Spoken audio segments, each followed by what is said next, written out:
waxaa jirta mid aniga personally lagu gudbiyay aniga xukuumaddu dacwad aniga dacwad lagu gudbiyay waxa dhacday maalin maalmaha kamid ah in daba gale uu dacwad gudbiyay xeerlaantu gudbiyay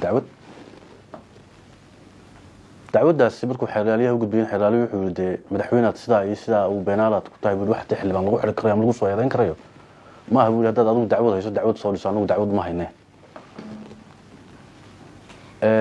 waxaa dhacday intaa ka bacday in taliyaha boolisku laftigiisa uu u tagay gudoomiye ku-xigeenka koowaad ee golaha wakiilada Saciid Miragiir kana dalbaday in la isiiyo golahu ii fasaxo in aniga la xiro shakhsiyan manaha waxaan suuqa wax ka maqlay inay wada kulmeen gudoomiye ku-xigeenka laftigiisa aniga ay sheegay oo ay ka wada hadleen ayna aniga artaa ka wada hadleen gudoomiyuhu maadaama golihii wakiilada ku simihii yahay aniga aad u difaacay waxaan ku yidhi daba gala ninka tuug ma suuqa ah dambina faraha kula ma jirin sabab xildhibaan u raadisaa ma jirto oo u xidhaa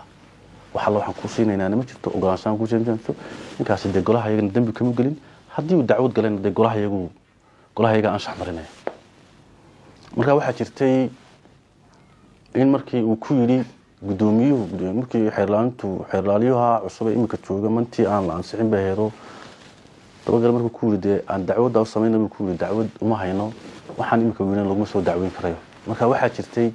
dacwad taa ka sii horeysay oo aniga iyo barkhad batuun iyo ninka la yiraahdo maxamed xildhibaan maxamed abi uu isla dabagale oo dawladda ka wakiilaya wasaaradda arrimaha gudaha markaa uu xeerlaaliyaha hore u gudbiyay dacwad nalagu eedeeyay inaanu mudaharaadkii barigii dhacay rabshadayaal waa inuu mudaharaadkaan dhacnay deetana muxuu ahaa xeerlaaliyihii hore ee qaranka uu diiday yiri warnay xeerkii xildhibaan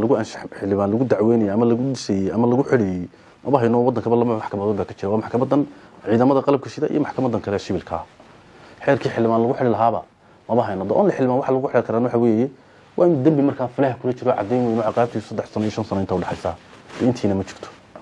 marka arintaasi way jirtay markii dambana waxa weeye dacwadaasi way iska baabaaday xildhibaan waxa sheegtay in taliyaha ciidanka booliska Soomaaliland taliya dabagale uu u diimi gudoomiye ku-xigeenka koowaad ee golaha wakiilada Soomaaliya haddana kusimaha gudoomiyaha golaha wakiilada ayna ka wada hadleen in adiga lagu xidho oo loo ogolaado halkii ku dambeysay taa in adiga lagu xidho aniga ma la xiri karaya ama dambi ma gelin walaal aniga maxaa lagu anu warta binaadam halkii ku dambeysay taa in adiga lagu xidho aniga ma la xiri karaya ama dambi ma gelin walaal aniga maxaa lagu anu warta binaadam baan ahay waan qaldami karaa macsuum mihi waana la xiri karaya laakiin xagee ku dambeysay وانا horta dhigis waana la xiri karaya laakiin dadkii deegaankaagii dadkii gobolkaagii baa u hadashay waxaan xari ku mutaysan karnaa wax la igu xiri karana ma aha aniga si hadii la xiri karayo oo wax la igu xiri la asxaanad baad u hadashay iyo ulbaahanta laga adkaan karmay hadii la igu xiri karayo ana diyaar u ahay in la xiro laakiin hadda dacwadaasi way baabaaday golahaygana uu diiday mana jirto hadda meel ku dambaysan ma takalna ku sheegay taliska booliska ma aha aan ku saxaya taliska booliska ma waa taliya daba gala weey anaga boolis waxba naga madhaxaya ma taliya ciidanka ugu sareeyay wuu yahay laakiin waa siyaasi daba galay waa nin siyaasiyad ma ogin ana ogdi inuu aniga soo raadiyo isugu siyaasi ba ma xeer laalin ba